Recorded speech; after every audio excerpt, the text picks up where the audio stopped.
You may have heard about a new religious discrimination bill being proposed by Prime Minister Scott Morrison and his Liberal government lately. This all came about primarily as a result of the sacking of Australian rugby player Israel Folau for Instagramming the following picture, which is apparently a quote from the Bible and sounds very Old Testament. Warning: drunks, homosexuals, adulterers, liars, fornicators, thieves, atheists and idolaters, hell awaits you. Only Jesus saves. Now that's in addition to the many other tweets of Folau's about not supporting gay marriage and claiming hell is the extent of God's plans for gay people. But this particular one was the last straw for his employing body, Rugby Australia, who had already been through several sessions of mediation with Folau after claiming the offending tweets and Instagram posts represented a breach of his contract for bringing the game into disrepute. While this is pretty much a catch-all clause all modern sporting bodies force their athletes to sign to give them the sack for any behaviour that sets off some sort of negative media campaign, Israel Folau had received several warnings over his public comments against homosexuality, which he describes, and I quote, as a loving gesture to share passages from the Bible with others. He'd even agreed to discontinue that public shaming in order to secure his salary, which was reportedly north of $1.5 million a season. Enter ScoMo, with a brand new religious discrimination bill and its so-called Folau clause, preventing employers from sacking employees for religious statements. The whole ordeal is ultimately an attempt to reconcile freedom of religion with freedom from discrimination, both of which are codified in various UN human rights charters and other legal documents. The problem is, though, I don't think these conflicting rights can be reconciled, at least not in the way that Scott Morrison thought they could when he took the idea of religious protections to the last election. Morrison appeals to higher order with religious discrimination bill. Scott Morrison has tied his authority, standing and conviction as Prime Minister to the religious discrimination bill, a measure that, while belated, is fundamental to Morrison's personal vision of a nation that protects faith-based and multicultural communities. By personally introducing the bill, Morrison has elevated the stakes. He needs this measure to be passed into law before the 2022 election to honour his 2019 pledge. And if this bill fails, then Morrison will hang this defeat around Labor's neck in every religious-based marginal seat in the country. The bill has a triple significance. It seeks to address the known inadequacy in our laws on religious freedom. It tests whether the coalition can deliver on a fundamental element of conservative belief, or fold before that task, and it will reveal whether the Australian Parliament, at a time of profound cultural division, is capable of denying discrimination against religion in an age dominated by anti-discrimination. This debate will test Morrison's assertion that for many Australians, religion is inseparable to their culture, since they are one and the same. I know quite a few people who would disagree with that. Is this true? And if so, for how many? A majority or a minority? This sits with Morrison's further claim that in a liberal democracy, faith and freedom are fused together. Again, a fairly contentious statement. The bill's fate will tell a lot about modern Australia. Its purpose is to shift the status quo and strengthen the law around religious freedom. There is substance here, but even more symbolism. Shock. The timing cannot be ignored. Morrison puts this question before an election where he will be either endorsed or repudiated as PM. Morrison's immediate problem is to hold his own side together behind the bill, given the shambolic display this week from the coalition and multiple crossings of the floor. Morrison warned the party room that indiscipline could spell election defeat, but the deeper problem is the conflict over values and policy now undermining the coalition. With Conservatives at the start of the week rebelling over vaccine mandates, the Progressives flexed their muscles at the end of the week, complaining about the National Integrity Commission and the religious discrimination provisions. The role of religion has been consistently declining in Western society over the past 100 years, much to the chagrin of your Ben Shapiro types, who believe it to be an essential moral guide star for a flourishing society. Without faith, materialism and the government step in to perform functions that would otherwise be catered to through charity and cohesive and large family units and communities of faith. Instead of raising large, loving families, we want to maximise career opportunities and spend our limited resources on ourselves. And science explains more and more of the mysteries once left to God. Think about the mysteries of the universe as the driving force behind faith and religion. The more science explains about our reality, the less of a role faith has in driving our actions and desires. Religion thrives in that gap between what we know and what we don't, and that gap is constantly shrinking, which is why even though religious freedom is still considered a fundamental right in the West, it's taken a back seat to the rights of others not to be impinged upon or even offended by the religious expressions of others. Which is why in turn Folau was sacked for publicly tweeting Bible passages. Now I admit in terms of very public sports stars, the line between private and public beliefs might as well not exist. I mean, if there were still a line there, Tim Payne would still be captain of the Australian cricket team, but as it stands, he might as well have put his dick pic on Instagram, and the results would still be very similar to Folau's decommissioning. But is this right, or is it fair? Should people of faith be prohibited from publicly expressing their beliefs if that belief generates offence in others? And if they are prohibited from that expression, is there any real role left for faith in spurring actions? Prohibiting the public expression of religion, even the more offensive kinds, which most certainly are not limited to Christians, by the way. See the Taliban in Afghanistan and their weird Puritan obsessions with the female form, generating unrequiting lust in Afghanistani men. Or the Jewish faith's somehow universally accepted post-birth surgery on boys' penises.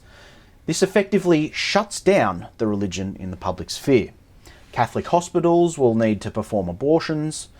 Catholic doctors will be asked to participate in assisted suicide, and same-sex married people will be able to demand that their wedding be performed at any church. None of which, by the way, I personally find offensive, but back to the article. The campaign against Morrison's bill will be intense, with Equality Australia already calling for the bill to be rejected. Its chief executive, Anna Brown, said the bill would allow a medical worker to tell a person with HIV that AIDS is a punishment from God and that disability is caused by the devil. Claims the government rejects, but they point to an emotionally fraught debate. The group disputed Morrison's emphatic claim that the bill does not diminish the rights of others, and Greens spokesperson Senator Janet Rice called the bill a Trojan horse for hate and said it would assist bigots and divide the country. Many progressives, however, assert the bill addresses a non-existent problem. Such people couldn't, however, be talking to faith-based communities where the sense of worry or threat is palpable. Labor will run a high risk if it votes down the bill or is seen to be the author of its failure to pass. In making his case, Morrison said the Commonwealth has a Sex Discrimination Act, a Racial Discrimination Act, a Disability Discrimination Act, and an Age Discrimination Act. However, there is no standalone legislation to protect people of religion or faith against discrimination. One thinks they might be able to combine those acts into one Discrimination Act, but that would be too sensible. The bill will test the government's capacity to mount a persuasive argument. Its deliberate reluctance this term to join the battle of ideas, outside of the economy and security, has been a blunder. Religious freedom is a saleable position, but the government has been slow to the issue. Even more conspicuous has been Morrison's refusal to engage on the National Integrity Commission, when the logical position was to campaign for a model short of the show trial New South Wales ICAC, with its multiple and long-documented abuses of power and process. Keep in mind this is an analysis article written by Paul Kelly, not a straight news report. Liberal MPs Trent Zimmerman and Senator Andrew Bragg refused to commit this week on voting for the bill. One of their main concerns, shared by other Liberal MPs, is the delay in implementing the government's separate pledge to amend the Sex Discrimination Act to protect gay students and teachers from removal or dismissal. Morrison pledged to change the law to protect gay students and teachers. Gay students should not be expelled from religious schools, nor should gay teachers who have been employed at these schools be dismissed if they are gay, Morrison said. But Morrison has declined to change the timetable. The bill sensibly abandons the so-called Folau provision designed to prevent employers taking action against individuals on the basis of their religious-inspired comments. but it enshrines a statement of belief provision, saying such statements in and of themselves do not constitute discrimination under federal, state or territory law. The point being, current laws are overridden. This has inflamed progressive and legal opinions. Attorney General Michaela Cash told Enquirer that for a statement to be protected under the bill, it must be of a religious belief held by a person, made in good faith, and a belief that the person genuinely considers to be in accordance with the doctrines, tenets, beliefs, or teachings of that religion. I wonder if they would apply the same standards to Scientology and other religions.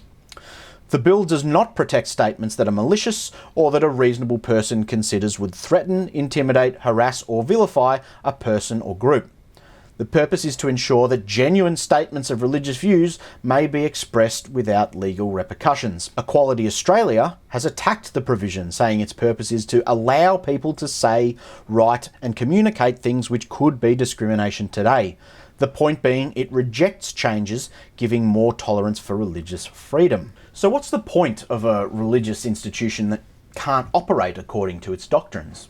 Whether or not you're actually personally religious, do you think that people should have the right not just to hold religious beliefs, but to express them and act according to those beliefs? I happen to think there's plenty of reasons for atheists to get excited about falling in love and raising children, but the statistics clearly show religious communities with birth rates above the replacement rate of 2, while secular and atheist communities have birth rates closer to 1.